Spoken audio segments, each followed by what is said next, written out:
하나님 감사합니다.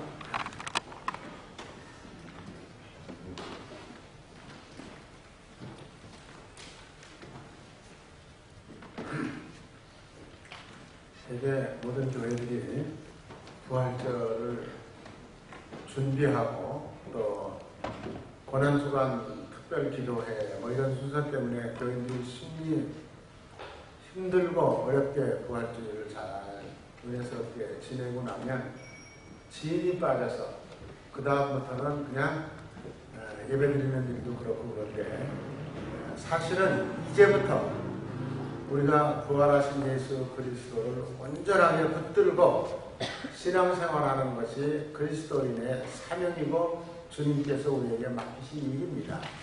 그래서 이제부터는 부활신앙이라고 하는 말을 우리가 자주 쓰는데 사실은 이 주일이라고 하는 것은 예배드리는 주일날은 1년에 52번 주일 지키지만 이 주일마다 부활이 선포되는 주일이어야 하는 겁니다.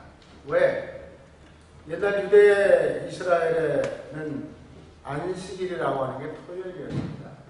그런데 예수 그리스도께서 부활하신 다음에 우리가 예배드리는 날은 이제 부활하신 그날 주간 첫날로 우리가 바꿔야 된다. 이렇게 해서 주일날 모여서 예배를 드리게 된 것입니다. 그렇다면 이 주일날 예배에는 매주일 사망 권세를 깨치시고 부활하신 예수님을 찬양하는 축제가 되어야 하는 게 마땅한 일입니다. 그럼에도 불구하고 우리는 부활주일만 신바람당에 지키고 지나고 나면 다 그냥 언제 있었더냐 하고 또 내년 부활절만 생각하고 있는데 이런 것은 우리들이 오랜 신앙생활 속에서 잘못된 그런 관습 중에 하나다라고 하는 것을 여러분들 이해를 하시고 이제부터는 오늘 고린도전서 15장 50절에서 58절에 부활에 대한 자세한 얘기를 아주 쉽게 씨를 심어서 새로운 것으로 나오는 것으로 우리에게 설명해 주셨는데 그 전체의 주제가 뭐냐 그러면은 맨 마지막 절 58절입니다. 58절에 보면은 그러므로라는 말은 뭔가요? 그 앞에 부활하신 예수 그리스도에 대한 모든 얘기 또 새로운 씨를 심고 새로운 모습으로 태어나는 것 이런 전체적인 맥락을 묶어서 그러므로 내 사랑하는 형제들아 사랑하는 제1교회 자매 형제 여러분 그런 뜻입니다. 견실해라. 견실하며 흔들리지 말라. 이 말은 무슨 말입니까? 믿음에 부활 신앙 믿음에 굳게 서라. 그리고 항상 주의 일을 힘쓰는 자들이 되라. 주의 일이라는 건 뭔가요? 부엌에서 음식 잘 준비하고 청소 잘하고 뭐 이게 주의 일인가요? 물론 그것도 주의 일입니다. 그러나 그보다 더 중요한 것은 뭐냐면 부활을 믿고 믿은 그것을 증거하는 일이 주의 일입니다. 증거하는 일. 그러니까 누구를 만나든지 부활을 증거해야 되죠. 뭐 저희 집사람 조금 다쳤다고 해서 어저께 중보기도 시간에 얘기를 좀 했는데 그게 소문이 얼마나 많이 났는지 생전 만나지도 않는 사람들까지 병원을 막 찾아오더라고요. 이런 시시한 얘기들은 그냥 듣기가 바쁘게 전부 다 사방으로 그냥 전화기 들고 다 뚝딱뚝딱 해서 다 알려놓고 정말 예수님 부활하셨습니다. 그 부활하신 예수 내가 믿습니다. 부활이 뭔지를 안 믿는 사람들에게 설명하고 가르치고 증거하는 일이 우리 그리스도인들에게 맡겨진 일이란 말이에요. 그런데 1년 내내 부활주일만 신나게 지키고 부활에 대한 한마디도 가족들에게도 안 하고 사는 그리스도인들 50년 믿으면 뭐합니까? 이건 성경적이 아니에요. 그 다음에 주 안에서 더욱 힘쓰는 자들이 되라. 이는 너의 수고가 주 안에서 바뀌지 않는다. 그러고 난 다음에 청소도 하고 음식도 만들고 성도들을 대접하기도 하고 그 다음에 나의 삶 속에서 부활 신앙을 가진 사람답게 변화된 삶을 살아라. 그게 오늘 성경의 얘기예요. 그것을 이제 조금씩 이제 풀어가면은 할렐루야 예수 그리스도께서 사망 권세 이기고 부활하셨습니다. 아멘. 이거는 부활주일 아침에만 하는 인사가 아니에요. 솔직히 말하면 매 주일마다. 왜? 주일이라는 건 예수 부활하신 날을 기념하기 위해서 우리가 모여서 예배드리는 거거든요. 그러니까 주일날마다 우리가 그렇게 인사해야 되고, 우리 예수 믿는 사람들은, 이스라엘 사람들은 만나면 살롬 그러는 것처럼 평화 그러는 인사거든요. 그래서 우리가 그렇게 해야 되지 않겠나 그런 생각이 듭니다. 하나님은 예수 그리스도를 십자가에 못 박혀 죽게 하시고 장사를 지낸 다음에 3일 후에 살아날 수 있도록 역사를 해 주셨습니다. 그 사실을 이 세상 사람들은 못 믿는다고 하더라도 우리 그리스도인들은, 예수 믿는 사람들은 이 사실을 믿어야죠. 이거는 역사가 증명하는 일입니다. 그 다음에 성경이 도무지 변할 수 없는 하나님의 말씀이 증거하고 있습니다. 그 다음에 예수님이 부활하신 다음에 40일 동안 세상에 계셨는데, 40일 동안 아이고 그동안 고생하셨으니까 고기 꿀거리 가서 잘 좀 먹자 이렇게 하고 계신 거 아니에요. 온 천지를 누리고 돌아다니시면서 자기의 부활한 모습을 친히 나타나서 보여주셨어요. 예수님 자신이. 성경에 기록된 것만 10번이에요. 그렇다면 성경이 예수님 따라다니면서 오늘날 기자들처럼 항상 쫓아다니면서 내용을 기록한 거 아니잖아요. 이거 10번 정도가 문제가 아니죠. 그 10번 속에도 500여 문 형제가 있는 자리에서 예수님이 나타나셨다고 했어요. 이거 얼마나 대단한 겁니까? 한 사람 두 사람한테 보여주면 아이고 네가 뭐 헛것을 받겠지, 잘못 받겠지, 뭐 별걸 소리를 다 하면서 부정하려고 하는 사람들이 그게 인간의 마음이잖아요. 그러니까 하나님께서는 절대 부정하지 못하도록 확실하게 40일 동안을 계시면서 순간순간 많은 사람들에게 나타나서 보여준 것을 우리가 알 수가 있습니다. 예수 그리스도의 부활 사건은 세계적인 사건이고 역사적인 사건이기 때문에 많은 그림을 그리는 사람들이 예수님의 부활을 그렸어요. 그래서 제가 이제 그 사진을 찾다 보니까 이거 괜찮은 그림 같아서 정말 부활하신, 만신창이가 돼서 찢기고 피 흘리고 다 깨지고 하신 예수 그리스도가 무덤에 묻혔는데 사흘 만에 새 생명을 일으킬 수 있는 주인이신 하나님께서 저렇게 세마포 새 옷을 입히셔가지고 빛 가운데 부활하신 예수로 나타나 보이셨습니다. 자, 부활절이 되면 누구든지 어느 교회든지 꽃꽂이를 저렇게 하얀색으로다가 해서 부활하신 것을 상징하고, 지난 주일날 보니까 우리 성가대원이나 교인들 가운데 하얀 옷을 입으신 분들이 참 많이 계시더라고요. 그게 부활을 상징하는 의미이니까 참 그것도 굉장히 중요한 마음가짐이 아니겠어요? 저 어느 교회 꽃꽂이예요? 지난 주일날 우리 교회 꽃꽂이입니다. 오건자 권사님이 정성을 다해서 꽃꽂이를 해주신 겁니다.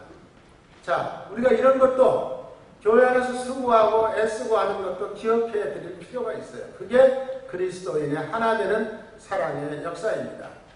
그 다음에 이 그림은 전부 갓쓴 사람들만 모여 있어요. 어떻게 된 걸까? 여러분 아시는 분은 잘 아시죠? 우리나라 동양화를 그리는 화백 가운데 김기창이라는 화백이 있습니다. 김기창 씨는 어려서 열병을 앓다가 중이염이 너무 심해져가지고 하나도 소리 요만큼도 못 듣는 사람이에요.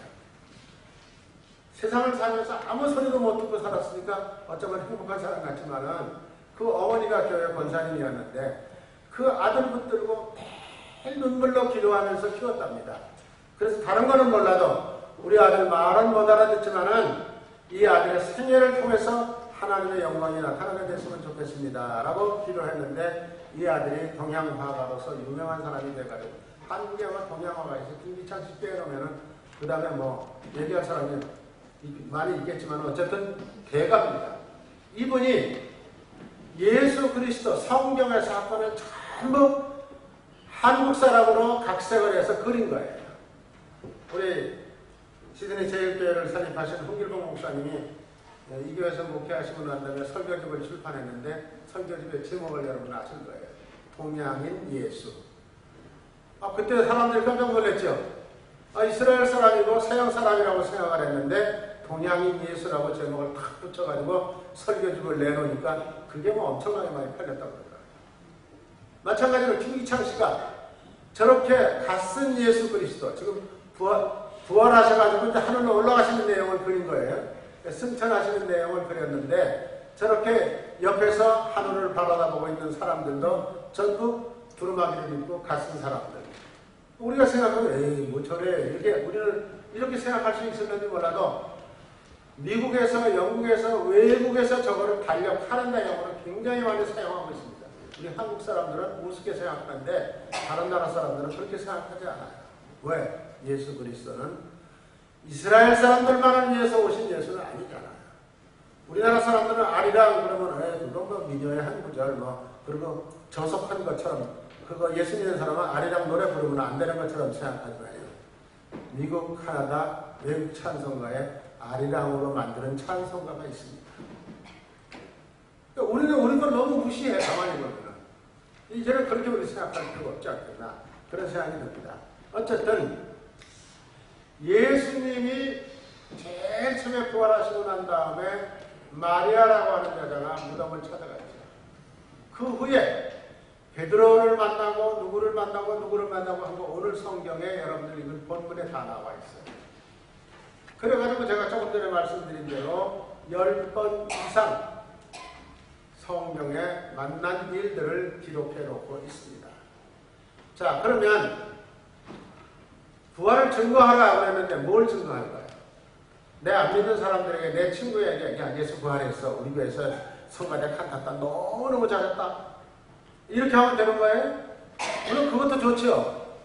더 중요한 것은 예수님의 부활에 대한 핵심을, 에피스를 친구들에게 얘기해줘야 돼요. 안 믿는 사람들에게 얘기해줘야 돼요. 이 부활이라고 하는 사건은 예수 그리스도를 믿는 사도들을 포함해서 모든 그리스도인들이 증거하는 증거의 넘버원 제목입니다. 야, 예수님이 좋은 일 많이 하셨대. 죽은 자도 살리셨대. 문병자도 고쳐주셨대. 이게 중요한 게 아니고요. 예수 그리스도, 그는 사망 권세를 깨치고 부활하셨다. 이게 증거의 최고의 넘버원 제목이라는 거예요. 그리고 기독교를 복음이라고 말을 많이 써요. 복음. 여러분 복음이라는 말 다 알잖아요. 복복자에다 소리 음자. 복이 있는 소리다. 뭐가 복이 있는 소리예요? 돈 많이 받아라? 아니죠. 그건 뉴스라고 성경에서 그러잖아요. 이 복음은 왜 복음이라고 그러느냐? 생명을 살리는 것이다. 그 다음에 영원한 생명을 가진 것이다. 인간들이 세상 속에서 살면서 가장 해결하지 못하는 커다란 숙제가 인간이 만물의 영장으로 태어났는데 70, 80 살다가 죽으면 끝? 이럴 수 없잖아. 어떻게 하면 영생을 얻을까? 어떻게 하면 죽지 않고 살 수 있을까? 그게 지금 모든 인류의 숙제였지만 풀어지지 않는 거잖아요. 그래서 예수님이 부활하심으로 인해서 이제 예수 그리스도를 온전하게 붙들고 그 부활의 사건을 믿기만 하면 당신도 영생을 얻습니다. 당신이 지금까지 지은 모든 죄 깨끗하게 용서받습니다. 이게 부활의 핵심이죠. 그 다음에 부활은 우리 기독교인들의 빼놓을 수 없는 자부심이고 자랑입니다. 기독교가 부활 빼면 아무것도 아니에요. 여기 부활을 빼면 믿는 자로, 부활이 없다고 한다면 믿는 것도 다 헛것이라고 사도 바울은 믿을 필요도 없다 이거죠. 부활이 없다면. 그리고 이 기독교의 부활은 우리들의 자랑이면서 우리들의 힘이 되고 우리들의 비밀이 된다. 왜? 안 믿는 사람들은 몰라. 이거에 대한 힘이. 부활 신앙을 붙들고 자기 인생을 바친 크리스찬들, 그분들에 의해서 인류 역사는 바르게 정의롭게 여기까지 온 겁니다. 선교사들, 목사님들, 장로님들 너무너무 많아요. 그런 사람들. 그 얘기 다 할 수가 없죠. 그게 우리의 자랑이고 기독교의 힘이고 비밀이에요. 그리고 이 부활을 신앙을 가지기만 하면 세상에 한 번도 안 왔던 사람들이 만날 기쁨과 즐거움으로 소망 가운데서 행복하게 웃으면서 살아갈 수 있는 원동력이 되는 거예요. 것을 이 부활의 핵심이니까 우리 그리스도인들이 다른 사람에게 부활을 증거하고 전도할 때 이 얘기 하셔야 돼요. 이게 제일 핵심이라는 사실을 기억하시기를 바랍니다. 그 다음에 사셨네 예수 다시 사셨네. 이건 부활절 아침에 보통 하는 찬송인데 우리 부활절 아침에만 하는 게 아니라 부활신앙을 가진 기독교는 매주 모일 때마다 이런 찬송을 불러도 아무 문제가 없는 거죠.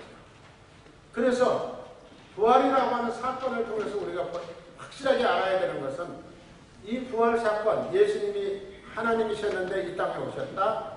고난을 당하시면서 골고다 언덕길을 가셨다. 매를 맞았다. 창에 찔렸다. 십자가에 매달려 죽었다. 3일 만에 살아났다. 이 스토리는 뭐냐? 이게 바로 하나님이 나를 얼마나 사랑하시는가를 보여주는 사건의 스토리예요. 뭐 다 사람을 그런 말 쓰지 마세요. 나를 사랑하시는 여러분 한 사람 한 사람. 왜? 이 사건을 통해서 나의 죄를 깨끗하게 딱 끝 씻어주신 거예요. 이 사건을 통해서 네가 그동안 가지고 있던 죽음의 문제 숙제 영혼을 너에게 주겠다. 죽음 후에 너희들에게 새로운 부활을 주겠다. 약속하신 거예요. 이게 뭐냐? 하나님의 사랑과 하나님의 선물이에요. 우리는 선물 받으면 다 기분 좋죠. 감사하고 인사하고 뭐 또 대답도 해주고 이렇게 하는데 이보다 더 큰 선물이 있으면 얘기 한번 해보세요. 하나님이 우리에게 준 선물 가운데 최고의 선물이 바로 뭐냐면 예수 그리스도의 부활과 하나님의 사랑을 우리들에게 이 사건을 통해서 보여주었다는 것입니다. 자, 여러분, 내가 죄인이에요. 여기 죄 없다고 얘기할 사람 한 사람도 없다고 그랬어요. 성경에 그래서 무슨 죄를 졌든지 죄가 다 있어요. 아, 난 나쁜 일도 안 하고 친구하고 싸우지도 않고 휘지도 않고 욕도 안 하고 다 그랬다. 이런 건지 몰라요. 그러나 여러분, 하나님을 하나님으로 인정하지 않은 죄보다 더 큰 죄가 어디 있겠어요? 우리는 한때 예수 믿기 전에 교회 다니는 놀리기도 하고 하나님을 하나님으로 인정하지 않은 때가 너무도 많았어요. 그거 자체가 죄예요. 그러니까 우리는 헤어날 수 없는 죄지만 내 문제를 내가 스스로 노력한다고 해결이 돼요? 내가 수양한다고 해결이 돼요? 내가 산꼭대기 들어가서 혼자 초막 짓고 산다고 해결이 돼요? 우리 한국 사람들은 부모님 돌아가시면 옛날에는 무덤 앞에다가 초막을 짓고 제가 아들인데 잘못해서 어머님 돌아가시게 했습니다. 용서해 주십시오. 3년을 거기 혼자 살았잖아요. 지금도 그렇게 사는 사람들이 있어요. 그렇게 우리는 내가 지은 죄를 무덤 앞에다가 초막 짓고 살면서라도 용서받으려고, 그것도 뭐 근본적인 용서 아니잖아요. 돌아가신 어머니나 아버지가 나를 용서해 주실 것이라고 생각하고 그렇게 사는 거죠. 자, 여러분, 이게 바로 해결할 수 없는 문제를 주님께서는 일시에 다 해결해 주셨어요. 그 다음에 예수 그리스도의 십자가에서 흘린 보혈의 피로 모든 죄가 불의가 다 깨끗하게 용서해 주시고 우리를 그 구렁텅이에서 건져 주시라고 성경이 얘기하고 있어요. 자, 여러분, 이 성경 말씀을 우리가 보면은 얼마나 이게 중요한 말씀인가 하는 것을 우리가 깨닫게 할 수 있어요. 요한일서 1장 7절에 있는 말씀입니다. 그 아들 예수의 피가 우리를 모든 죄에서 깨끗하게 하여 주실 것이다. 성경의 기록이에요. 자, 여러분, 예수께서 부활하심으로 사망에서 해방되고, 그래서 우리 예수 믿는 사람들은 죽음을 두려워하지 않아요. 예수 믿는 사람들 마지막 임종할 때 한번 아마 보신 분들은, 연세 드신 분들은 다 경험하셨을 거예요. 내가 좋아하는 찬송 좀 불러주십시오. 내가 좋아하는 성경은 이겁니다. 그리고 정신 바짝 돌아와가지고 감사하게 다 눈인사하고 행복한 미소를 지으면서 생명이 떠나는 것을 얼마든지 볼 수 있어요.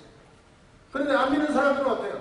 아이고 무서워 벌벌 떨면서 좀 나 좀 살려달라고 소리 지르고 그러다가 발버둥 치다가 생명 떠나는 거죠.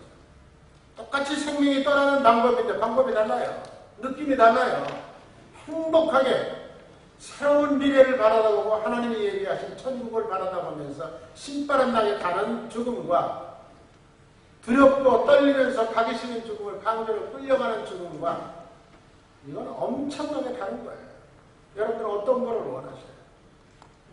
예수 그리스도를 온전하게 믿고 부활 신앙을 가지면 행복하게 언제 하나님 부르셔도 감사합니다. 저는 이렇게 살다가 가겠습니다. 이런 얘기죠. 그러니까 한 사람 아담이 범죄해가지고 사망이 이 땅에 들어왔다. 성경은 그렇게 얘기하고 있습니다. 그런데 한 사람 예수 그리스도로 말미암아 인류가 죄악에서 벗어나서 새로운 사람과 풍성한 생명을 가지게 되었다. 논리적으로 맞는 얘기죠. 우리가 이런 생각을 할 수가 있습니다. 그 다음에 우리를 죽음의 저주에서 건져서 영생을 얻게 하실 수 있는 분은 인류 역사 속에서 과거에도 없었고 현재 미래에도 예수 그리스도 이외에는 없습니다. 그게 성경에 분명히 기록되어 있는데도 불구하고 신학교를 졸업하고 목사가 된 양반들 가운데에도 이거를 안 믿고 딴소리하는 사람들이 있어요. 불교도 천당 간다. 마호메트도 천당 간다. 저 산꼭대기에 가면 똑같다. 그래서 그걸 논리를 포스트 모더니즘이라고 해요. 이런 얘기를 강대상에서 주저없이 설교하는 목사들도 좀 있습니다. 그렇게 여러분들 옳고 그런 것은 단호하게 판단하지 마시고요. 성경대로 설교하느냐, 성경대로 가르치고 있느냐, 그게 제일 중요한 거예요. 자, 사도 바울 같은 유명한 사도가 이런 얘기를 했어요. 로마서 7장에서요. 오거라, 나는 참 돌고한 사람이다. 이 사망의 몸에서 누가 나를 건져내 주겠느냐. 그렇게 온전하게 예수 믿고 예수님만 따라다니고 예수 때문에 모든 것 다 포기하고 살면서도 때로는 자기 마음속에 사망에 둘러싸인 것처럼 느껴질 때가 있었다는 거죠. 그래서 고민한 거야. 그리고 기도하는 거야. 하나님, 정말 너무너무 답답하고 제 마음이 어쩔 수가 없습니다. 이 어려운 사망의 고통에서, 사망의 몸에서, 내 몸은 언젠가 죽을 몸이니까 사망의 몸이죠. 우리 모두 다 지금 사망의 몸을 가지고 있어요. 누가 나를 건져주시겠습니까? 고백하면서 예수 그리스도를 다시 한번 바라보면서 생명으로 살아가는 사도 바울의 모습이 성경에 기록되어 있어요. 그래서 우리들도 예수님께서 말씀하시기를 나는 길이요 진리요 생명이니 나로 남지 않고는 아버지께로 올 자가 없다. 성경에 얘기해 주셨잖아요. 우리가 그 말씀 붙들고 살아야 돼요. 에이, 그거 뭐 예수 하는 얘기지. 뭐 그렇다고 천당 가나. 이렇게 아주 점잖게 뭐 많이 아는 것처럼 얘기하는 분들도 여러 개 있어요. 그건 방해꾼들이 점잖은 사람이 아니고 우리가 기억하셔야 됩니다. 자, 그 다음에 첫 열매라는 말이 오늘 성경에 나와요. 예수 그리스도가 첫 번째 열매예요.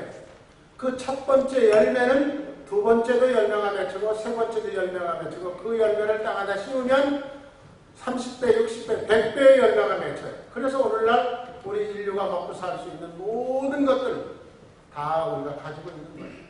마찬가지로 영생을 얻는 방법도 예수 그리스도가 첫 열매니까 나는 세 번째, 두 번째 열매가 될 수 있다고 우리가 고백하면 되고 믿으면 되는 겁니다. 이게 열매에 대한 비밀이에요. 그러면서 우리 이제 세 가지로 마지막 정리를 좀 하려고 그러는데 다시 한번 정리합니다. 아까 제목 나왔죠? 첫째, 부활을 믿어야 됩니다. 요한복음 20장 29절에 예수님께서 도마를 향해서 이런 얘기했어요. 너는 본고로 믿느냐? 보지 않고 믿는 사람이 훨씬 더 복되다. 도마보다 여러분들이 훨씬 더 복된 사람들이에요. 이 성경대로 믿으셔야 돼요. 이거는 예수님이 하신 말씀입니까? 예수님이 도마는 나는 예수님 부활하신 게 아니라 못 만났기 때문에 믿을 수 없다. 내가 손가락을 넣어서 못자국에다 손도 넣어보고 만져보고 그래야 믿겠다. 이렇게 하니까 예수님께서 도마에게 딱 나타나요. 너는 보고서 믿느냐? 안 보고 믿는 사람이 훨씬 더 복된 사람이에요. 여기 아마 예수님 본 사람 아무도 없어요. 우리 모두 다 안 보고 믿는 거예요. 그러니까 여러분들은 다 복중의 복을 받으신 분들입니다. 성경대로 그렇게 여러분들이 아멘 하시고 믿으셔야 돼요. 그 다음에 믿음, 하나님은 여러분들에게 뭘 요구하세요? 너 저희 교회 열심히 잘해. 청소도 부지런히 하고 음식도 맛있게 잘 만들어서 교인들 잘 대접해. 물론 그것도 좋은 일이에요. 그러나 하나님은 그것보다 더 앞서서 너 믿음이 있니? 그 믿음이라는 무슨 믿음이에요? 너 부활 사실을 온전하게 믿냐? 그 말이에요. 그거 하나만을 요구하는 거예요. 부활 사실을 온전하게 믿고 난 다음에 그 믿음 때문에 기뻐서 교회 청소도 하고 교회 화단도 가꾸고 음식도 만들고 이게 우리의 섬김의 삶의 스타일입니다. 그리고 어떤 제자가 물었어요. 선생님, 어떻게 하면 하나님의 일을 나가 하고 싶은데 하나님의 일, 뭐 교회의 일, 하나님의 일을 하고 싶은데 어떻게 하면 됩니까? 그러니까 예수님께서 요한복음 6장 28절에 뭐라고 그랬어요? 하나님의 일이라는 건 네가 믿으면 되는 거야. 딴 생각하지 마. 믿고 난 다음에 네 마음속에서 기쁘고 감사한 마음이 생겨서 무엇이든지 하고 싶은 일을 잘 감당하면 그게 하나님의 일을 하는 거다.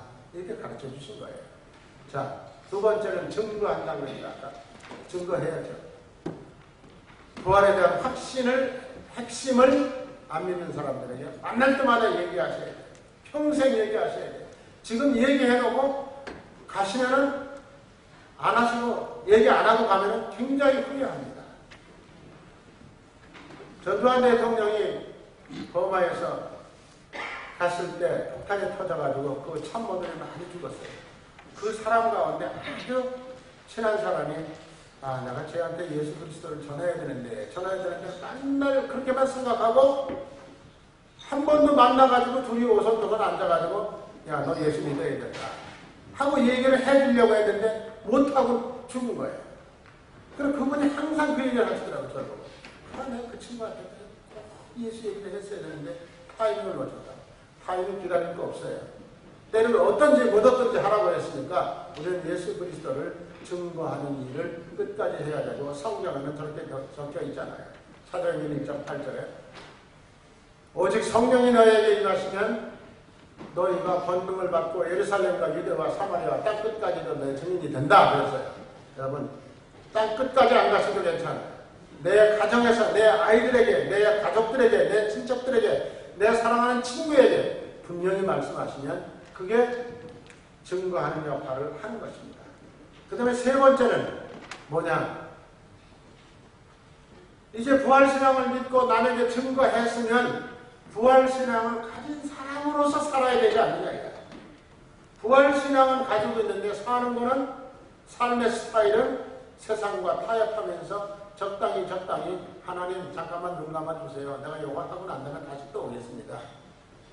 하나님 내가 돈 좀 벌어가지고 헌금 많이 할게요. 그렇게 말은 하지 않는다고 하더라도 그런 식으로 우리가 지금까지 살아가고 있단 말이에요. 여러분 부활신앙을 가진 사람은 나의 삶이 바뀌어야 됩니다. 내가 예수 믿기 전에 10년 전에 20년 전에 나의 삶의 스타일하고 지금 나의 삶의 스타일을 한번 대조표를 만들어 놓고 한번 보세요. 뭐가 변했는가? 뭐가 바뀌어졌는가? 아무것도 안 변했으면서 50년 믿었습니다. 60년 믿었습니다. 신앙 캐리어만 가지고 천당 가는 거 아는 사람들 참 많아요. 어리석은 짓 하지 마세요. 변화가 일어나셔야 돼요. 이 변화를 경험한 사람들에 의해서 기독교는 지금 2000년 동안 모진 박해 속에서도 생명을 유지하면서 세계적인 종교로 지금도 끊임없이 전파되어 나가고 있습니다. 그런 얘기는 끝이 없어요. 선교사들 한 사람 한 사람 얘기하다 보면 금쪽 같은 얘기를 귀감이 되는 얘기가 너무너무 많습니다. 저는 오늘 그 마지막 대표적인 사람 한 사람만 얘기하고 이제 마칠 겁니다. 여러분 혹시 전라남도에서 오신 분들이 계시면은 전라남도는요 전라북도하고 미국의 남장로교 선교사들이 와서 선교한 지역입니다. 경상도는 북장로교가 왔고요. 경상남도는 호주장로교가 왔거든요. 근데 전라남도 광주 쪽에 오신 선교사님 가운데 여자 선교사님인데 서서평이라는 사람이 있어요. 서서평. 셰핑인데 자기가 한국 이름으로 서서평이라고 했어요. 이 사람은 자기 아버지 어머니가 독일 사람이에요. 근데 미국으로 이민을 왔어요. 나와서 미국에서 태어나서 어린 시절을 자랐는데 간호학을 공부해가지고 간호사였어요. 그런데 미국 장로교에 선교사로 신청을 해가지고 32살 때 처녀로 한국에 전라도에 왔습니다. 와서 오늘 그 시간부터 미국에서 싸가지고 온 옷 다 집어 던져버리고 치마 저고리 입고 그 다음에 버선 신고 고무신 신고 그리고 한국 아이들 만나면 업어주고 그렇게 하면서 22년 동안을 살았어요. 22년 동안 살았는데 엄청난 일을 했습니다. 정말 놀라운 일을 너무너무 많이 했어요. 저는 그래서 22년 전에 나가 오늘 여기까지 오면서 22년 동안에 한 게 뭐 있나? 아무것도 없는 것 같아요. 너무너무 부끄럽더라고요. 그런데 그분은 22년에 한국 선교사로서 짧은 생을 살다가 전라도 광주에서 죽었어요. 그래서 그 호남신학교에 그 뒷마당에 묻혀 있는데 그분에 대한 영화, 뮤지컬, 연속곡 굉장히 많이 나와 있어요. 그분에 대한 얘기가. 그분에 대한 얘기를 잠깐 보여드릴게요. 화면으로 한번 보세요. 이분이 언제예요? 조선의 어머니. 저렇게 배를 타고 왔다는 거죠. 106년 전이에요. 와서 한국 사람처럼 저렇게 옷 입고 저렇게 살았어요.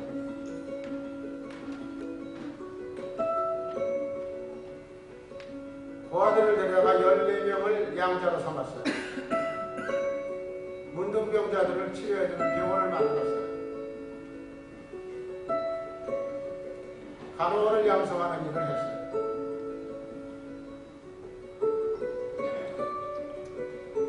그리고 마지막에 돌아가실 때에는 영양실조의 의사의 진단.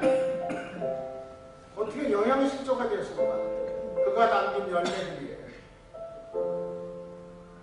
호남신학대학, 한인신학대학교, 전주 한인신학대학교, 그 다음에 교회, 고아원, 너무도 셀 수 없을 정도로 많은 일을 하신 분이에요. 저렇게 고아들 데려다가 간수술주고 상처 싸매주고 한국 엄마들처럼 저렇게 엄마 아빠가 없는 어린아이들은 항상 자기가 업고 다니고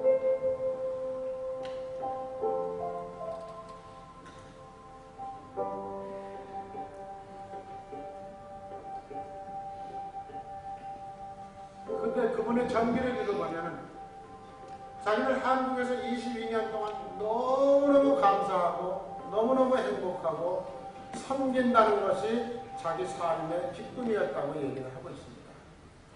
자, 자세한 거 다 보여드리려면 한이 없는데 그래서 여기서 이제 그렇게 마치고요. 여러분들 우리가 오늘 설교 제목 잘 기억하시고 부활에 대한 믿음 확실히 가지시기 바라고 그 다음에 그 믿음의 내용이 무엇인지를 아까 제가 설명해 드렸어요. 우리의 자랑이고 우리의 복음이고 그리고 우리의 생명이고 영생이고 하나님의 사랑이다.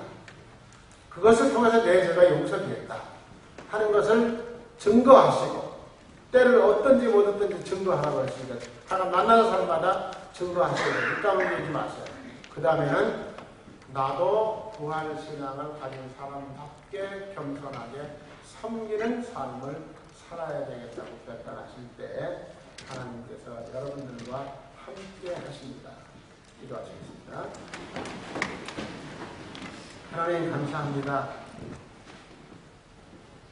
사망의 권세를 깨치고 부활해 주셔서 우리들에게 이렇게 기쁨과 소망과 자랑이 되게 하시니 참 고맙습니다. 이제 우리는 생명 하나님께서 부르시는 그 날까지 이 땅에 살면서 만나는 사람들에게 부활의 그리스도를 증거하는 사람으로 살기를 원합니다.